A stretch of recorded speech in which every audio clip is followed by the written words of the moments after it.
In Nevers, in the heart of France, there is a chapel where the silence weighs more heavily than in any cathedral. It is not a large chapel. It has no famous frescoes or monumental columns. The light enters, filtered through the high windows, and rests on a single object in the center of the nave, a coffin of crystal and gilded bronze. And inside it, a woman who seems to be sleeping. She has been there since 1925. Her face is young, serene, almost translucent. Her hands are crossed over her chest, a rosary between her fingers. The black habit of the Sisters of Charity covers her entire body, and only her face and hands are exposed behind the glass. The pilgrims who approach, and there are hundreds of thousands a year, come within less than 1.5 meters of that face. Some pray, some cry, some just look, unable to look away, and all, believers or not, silently ask the same question: how is it possible? When they opened the coffin for the first time, 30 years after her death, they found something the doctors hadn't expected. The crucifix she held was covered in verdigris. Oxidation had corroded the metal. The rosary beside her hands was rusty, the beads darkened. Her religious habit was damp and worn, almost disintegrated by the dampness of the earth. Everything around her had been devoured by time, but not her body. Doctors David and Jourdan recorded in the official report that the skin retained a natural tone, adhering to the muscles and these to the bones, that the teeth were in place, that the eyelids covered the eyes without sunkenness. The hands that held that corroded rosary were perfect. No odor of decomposition, 30 years underground in a simple pine coffin without any embalming, and time consumed the metal, the wood, the fabric. But it did not touch the flesh, and here lies the paradox that makes this story one of the most extraordinary in the Christian faith. The woman inside that coffin is the same girl who, at 14, discovered with her own hands the spring of water that heals millions of people to this day. 5 million pilgrims from over 140 countries visit this spring every year at the sanctuary of Our Lady of Lourdes. 72 cures have been declared scientifically inexplicable by the Lourdes Medical Bureau, after examinations that the Church itself calls extremely rigorous, conducted by independent doctors who exhaust all natural explanations before recognizing the extraordinary.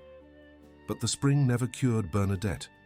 The water that flowed from her hands never relieved the asthma that had suffocated her since she was 11 years old. It never touched the tuberculosis that ate away at her lungs and bones. It never restored the health she never had. Bernadette died at 35, consumed by the disease after 9 years bedridden in a convent 700 kilometers from Lourdes, never having returned to the grotto where it all began. The Virgin Mary herself looked into the eyes of that girl and said, with all the tenderness of heaven, "I do not promise you happiness in this life, but in the next." And Bernadette accepted. When asked why the spring didn't heal her, she would reply with her characteristic simplicity, "The spring is not for me."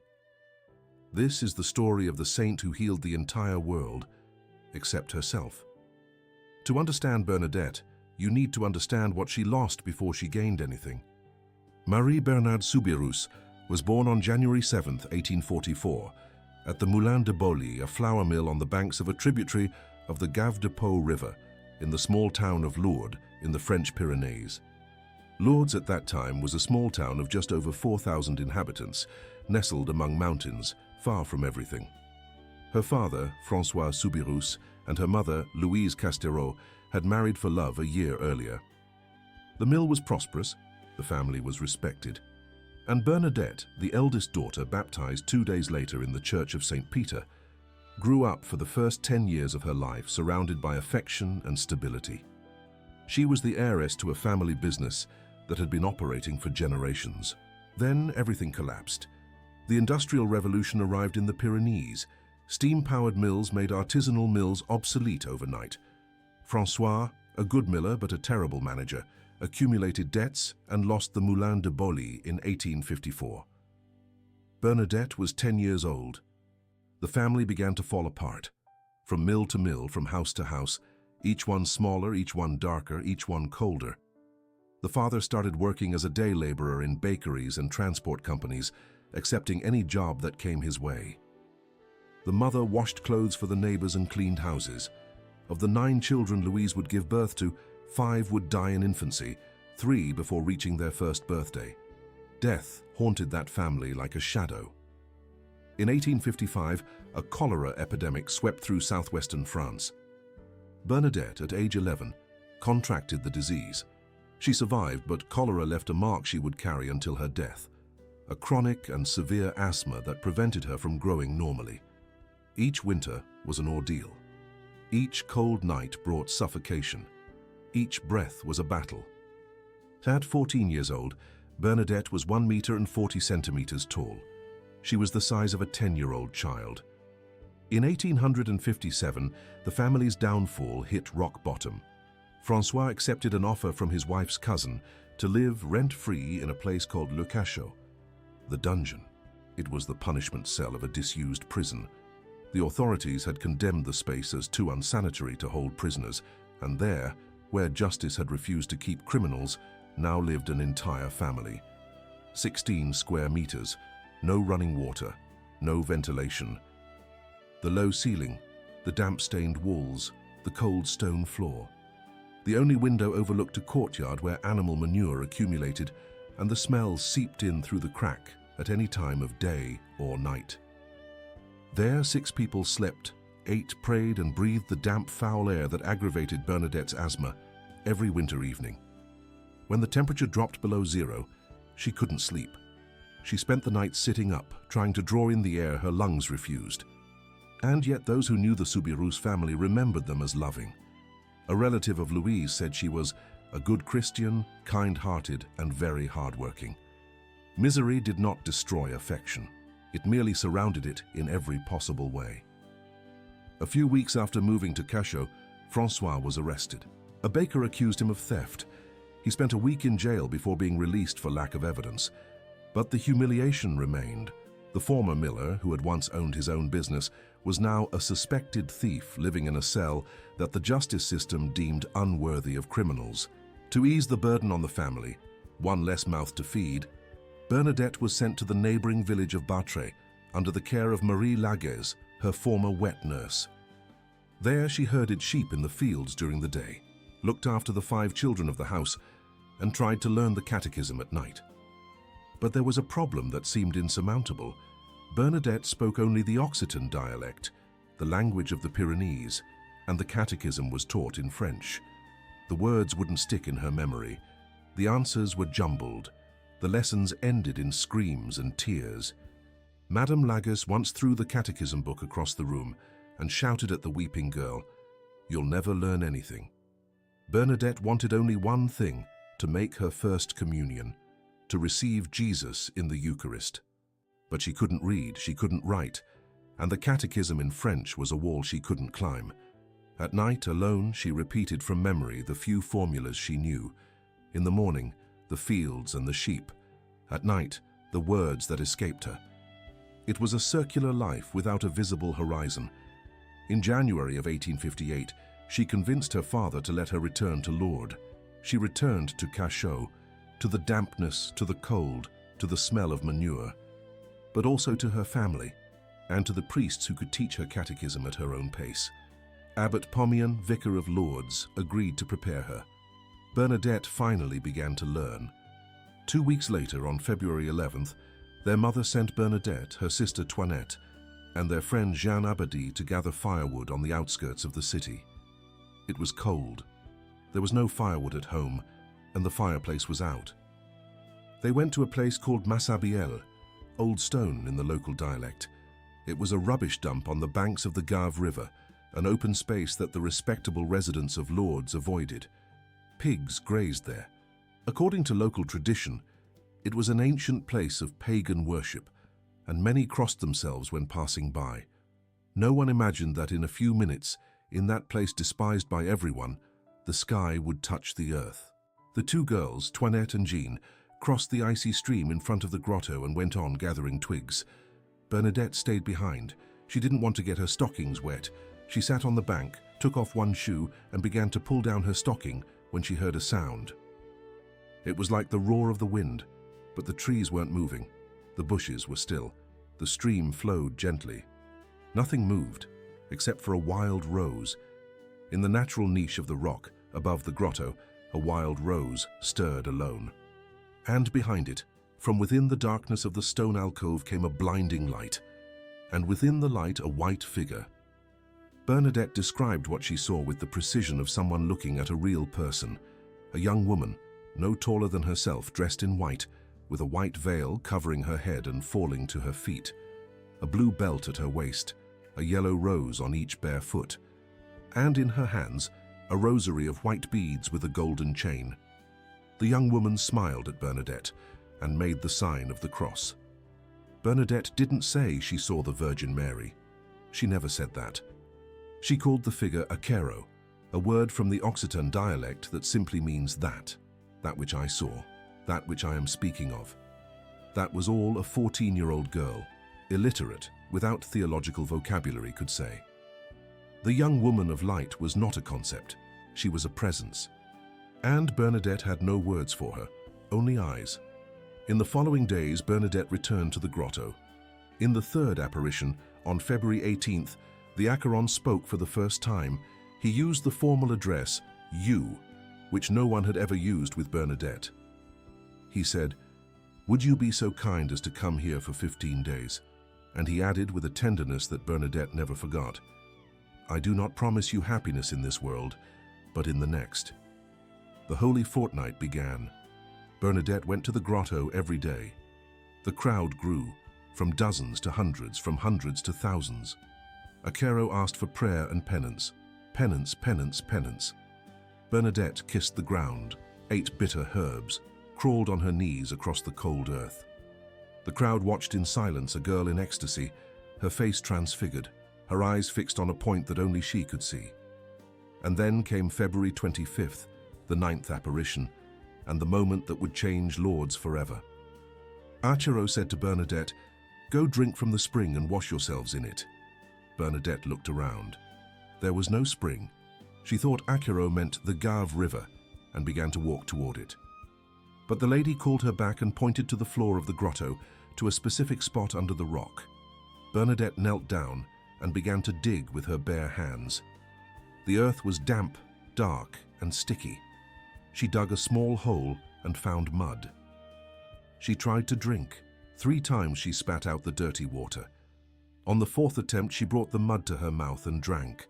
Then she rubbed the mud on her face, as Aquero had asked. The crowd, which that day numbered over 1,000, was horrified.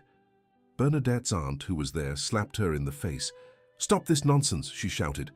People went home murmuring, "It's a fraud. The girl has gone mad. She's possessed." But the next day, someone returned to the cave and stuck a stick into the hole Bernadette had dug. And the water that gushed forth was no longer mud. It was crystal clear. And it never stopped. Within a few days, the mud puddle transformed into a perennial spring, gushing clean, cold water at 10 degrees Celsius, and it remains so to this day, more than 160 years later, without interruption, without drought, without variation. The first cure occurred in March. Catherine Latapi, a woman from the region with a paralyzed hand, immersed her arm in water and regained full movement in her fingers. But Bernadette still didn't know who Aquero was. Father Peyramale, the parish priest of Lourdes, a gruff and skeptical man, demanded an answer. "If you want a chapel, tell me who you are," Bernadette asked. Aquero only smiled. She asked again. Silence. Again. A smile. Until the 25th of March, 1858 arrived, the feast of the Annunciation of the Lord, the day on which the Church celebrates the moment when the angel Gabriel said to Mary, "Hail, full of grace," as recorded in the Gospel of St. Luke, chapter 1, verse 28. Bernadette went to the grotto at dawn, accompanied by her aunts. She knelt down. She prayed a mystery of the Rosary. Aquero appeared, and Bernadette, for the 4th time, asked, "Miss, would you be so kind as to tell me who you are?" The young girl raised her eyes to the sky. She opened her hands, which were outstretched towards the earth, and joined them in prayer. And she said in Bernadette's Occitan dialect, not in French, not in Latin, but in the language of that poor girl from the Pyrenees, "Que soy era immaculada conceptio." I am the Immaculate Conception. Bernadette had no idea what those words meant. She ran out of the grotto, repeating the phrase incessantly along the way, like someone carrying a message too precious to forget. She arrived at the rectory and poured out the words before Father Pyrenees. The parish priest turned pale. 4 years earlier, in 1854, Pope Pius IX had solemnly defined the dogma of the Immaculate Conception, the truth of faith according to which the Virgin Mary, alone among all human beings, was conceived without the stain of original sin. The Catechism of the Catholic Church, in paragraphs 490 to 493, teaches this mystery as an essential part of the faith. And Father Pyrenees knew that Bernadette, that girl who couldn't memorize the catechism in French, who could barely read, who had never heard a theology lesson in her life, had just uttered, without trembling or understanding, the most precise and recent theological term in the Church's magisterium. She couldn't have invented it. She didn't know what it meant. No one in her family, no one at school, no one in the village had taught her that expression. Her parents, teachers, and even Father Pyrenees himself later testified that Bernadette had never heard the term Immaculate Conception before that day. Bernadette was merely the messenger. The message was greater than her, and the messenger paid a high price for delivering the message. From the first apparitions, the civil authorities tried to silence her. Police Commissioner Jacomet interrogated her harshly, attempting to make her contradict herself. Imperial Prosecutor Vital Dutour summoned her to his office and threatened to arrest her if she did not stop going to the grotto.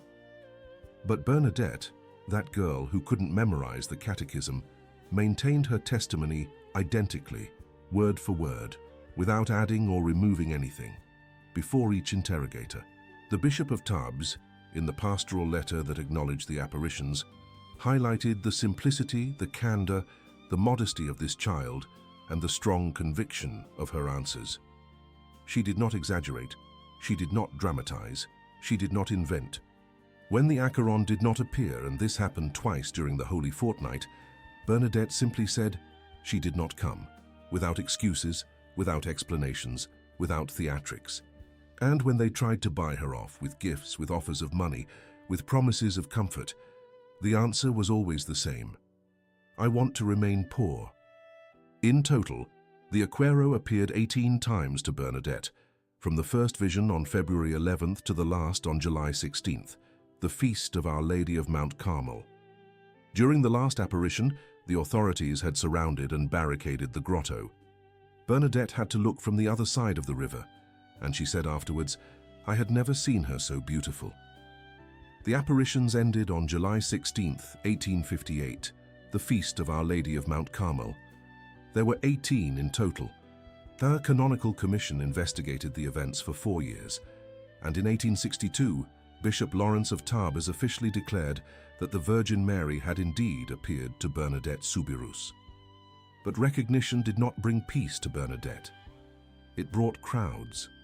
Curious onlookers, journalists, devotees, skeptics, everyone wanted to see the seer.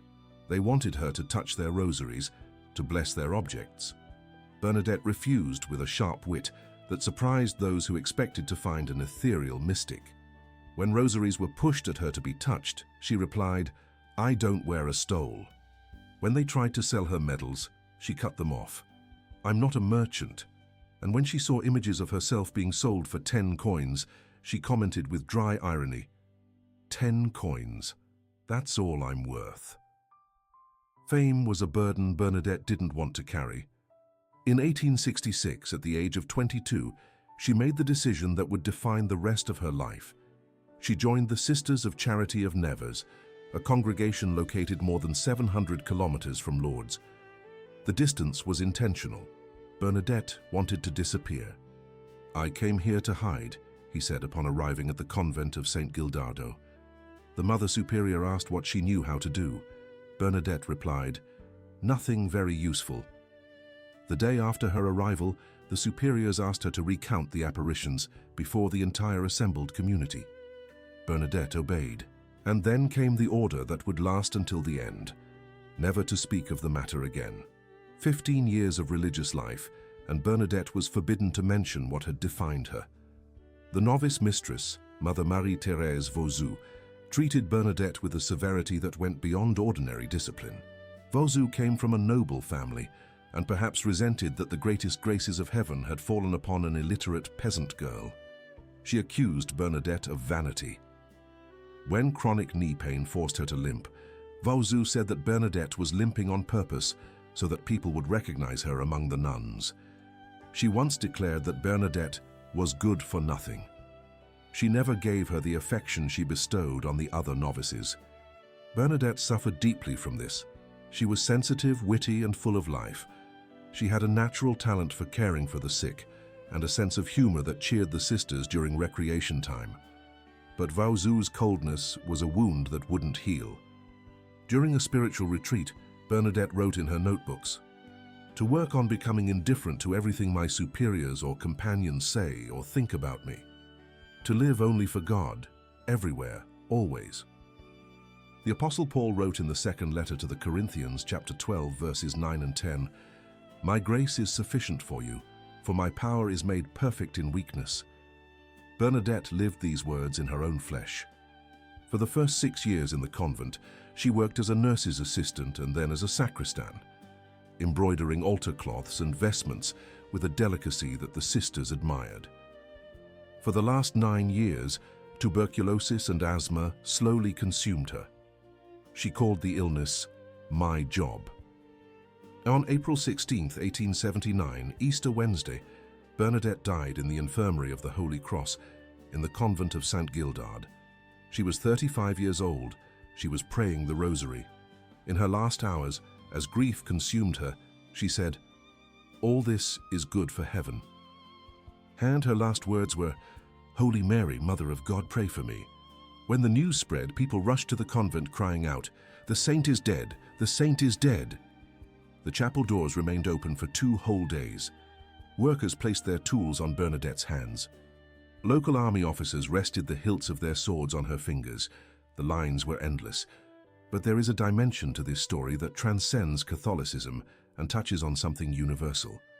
82 years after Bernadette's death in 1940, a Jewish writer named Franz Werfel was fleeing the Nazis with his wife Alma, the widow of the composer Gustav Mahler. The Gestapo was pursuing them throughout France.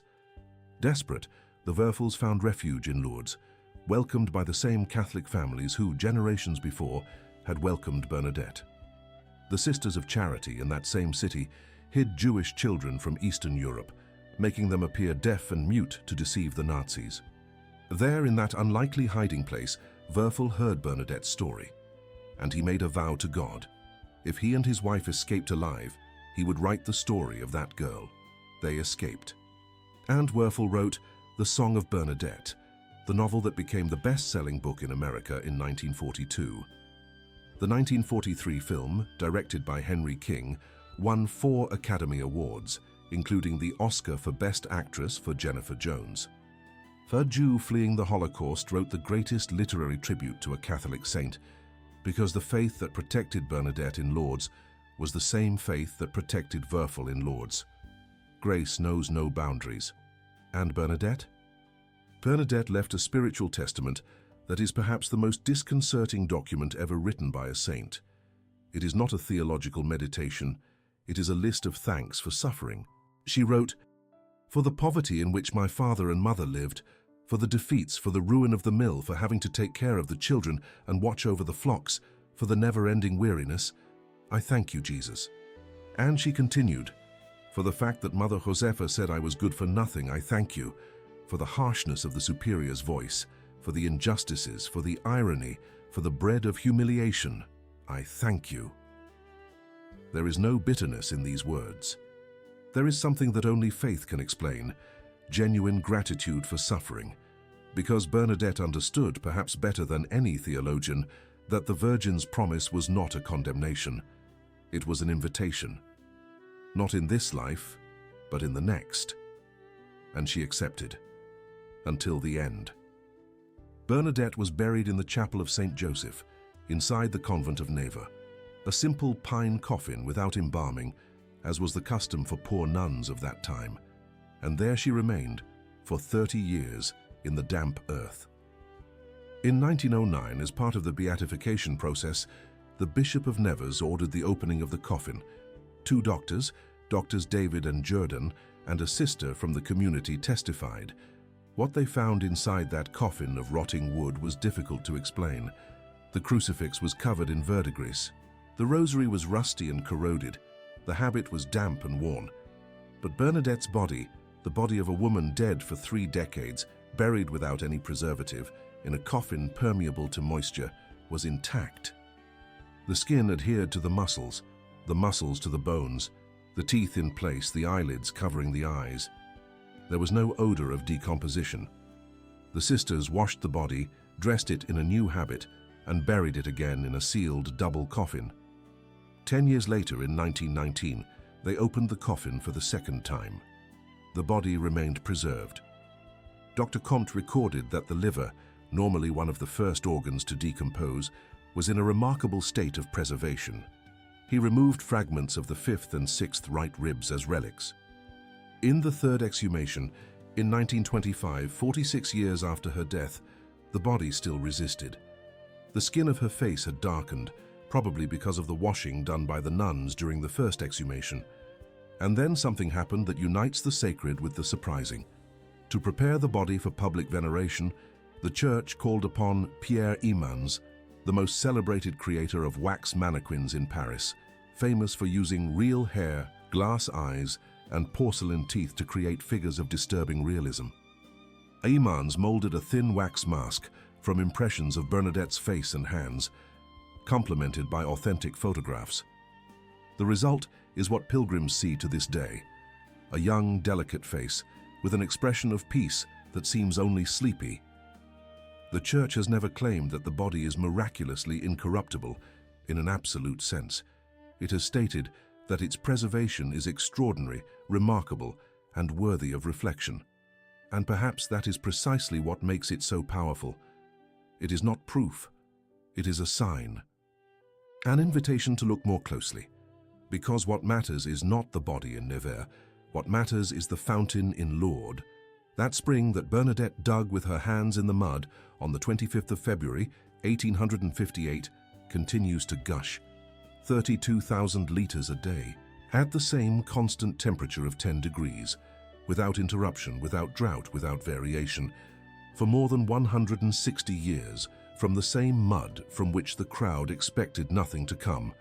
As the Gospel of John says in chapter 7, verse 38, "Out of his heart will flow rivers of living water." Bernadette knew the spring wasn't for her.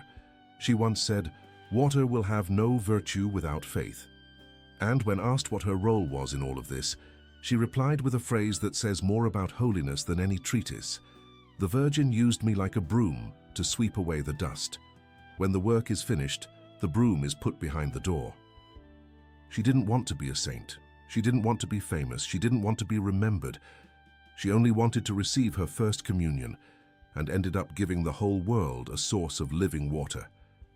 Bernadette was canonized by Pius XV on December 8, 1933, the Feast of the Immaculate Conception. The same title that I, as you, pronounced in Occitan that March morning in the grotto of Massabielle, before a girl who did not understand what she was hearing. The circle was complete. Today in 2026, the Sanctuary of Lourdes is experiencing the pastoral theme of the Annunciation. Hail, full of grace, the Lord is with you. It is the same mystery, the same yes. Mary's yes to the angel, Bernadette's yes to the Virgin.